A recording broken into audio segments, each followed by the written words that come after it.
Welcome to Teaching Truth.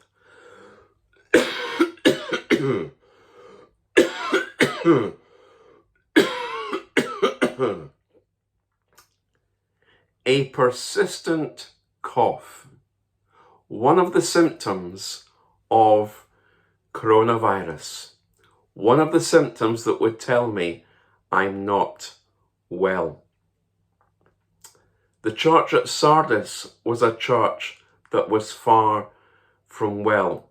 In fact, it was a sick church.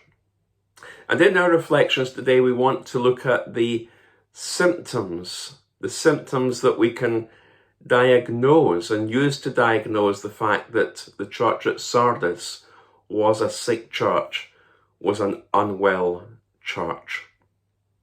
Well, first of all, there was religion without Christianity. Jesus, in writing to this church in Sardis, says, "I know your deeds." And that would suggest that the believers in the church at Sardis were very busy at doing. But religious busyness does not necessarily mean life. My late grandmother very wisely always used to say, beware of the barrenness. Beware of the barrenness of a busy life. And we need to beware of the barrenness of a busy life. See, it's possible to be busy, but to neglect the importance of our relationship with Christ and our relationship with each other. There are many churches, sadly, today who are becoming increasingly ineffective because of relationships. They have lost their first love for Christ. Christ is not given his place. And relationships in the church are suffering as a result. We must be very careful even in our own generation, even in our own day, because we can look good on the outside. We can attend Sunday worship every week. We can serve on a million committees. We can look as if we're doing the right and the real thing. We can even convince ourselves that we are doing well. But actually, how deep, how strong, how real is our faith? See, religion can be a bit like getting a COVID-19 vaccination, in that it just gives us just enough protection to keep us from getting the real thing.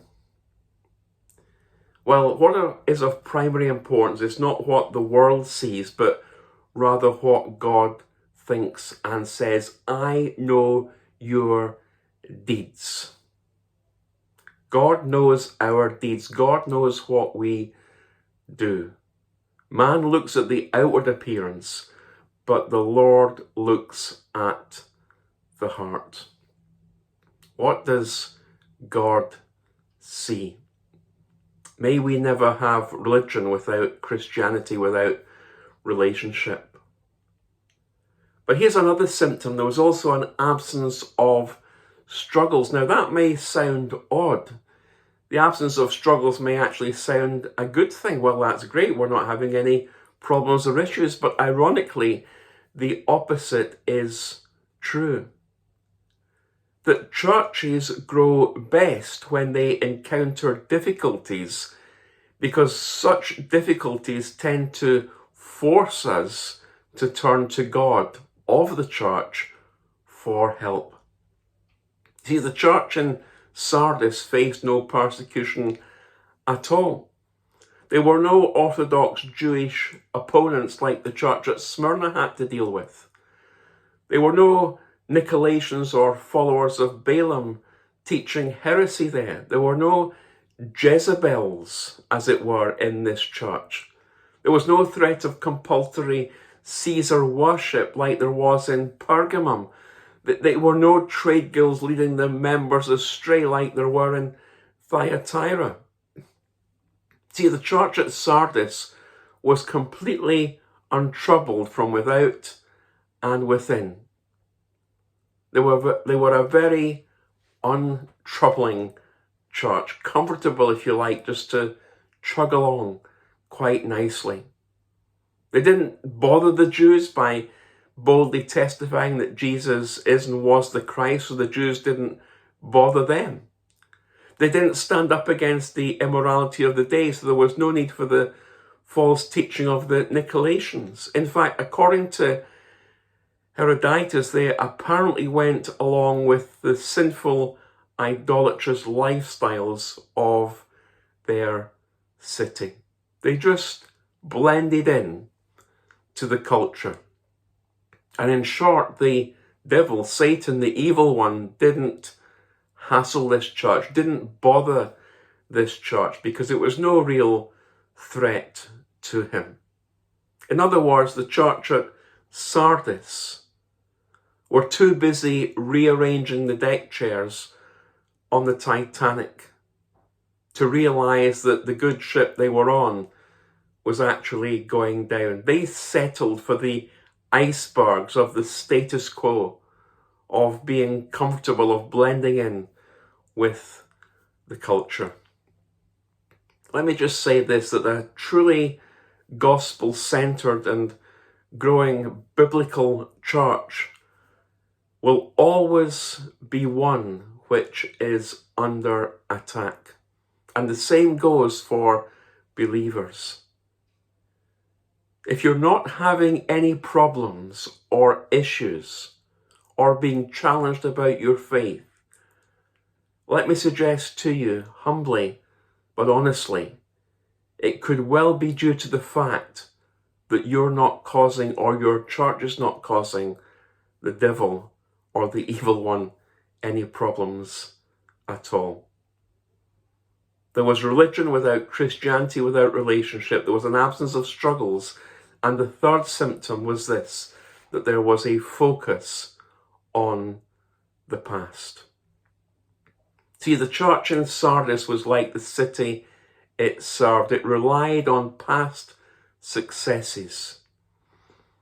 William Barclay of Trinity College in Glasgow once wrote, quote, "A church is in danger of death when it begins to worship its own past. For sure, be grateful for the past, give thanks for the past, but we don't worship the past.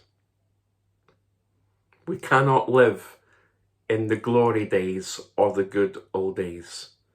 We can't walk forward while we are facing backward." And the problem with the church at Sardis is they were looking back the way instead of walking ahead. Live churches are constantly changing. Dead churches don't have to. Live churches have lots of noisy kids. Dead churches are fairly quiet. Live churches move out in faith. Dead churches operate by human sight. Live churches focus on people. Dead churches focus on programs. And I could continue. Add in your own detail to that. The church at Sardis was a church that was not at all well. In fact, it was very unwell and it needed resuscitated. Let's never fall into the trap of having religion without relationship. Let's never fall into the trap of not having struggles in our life.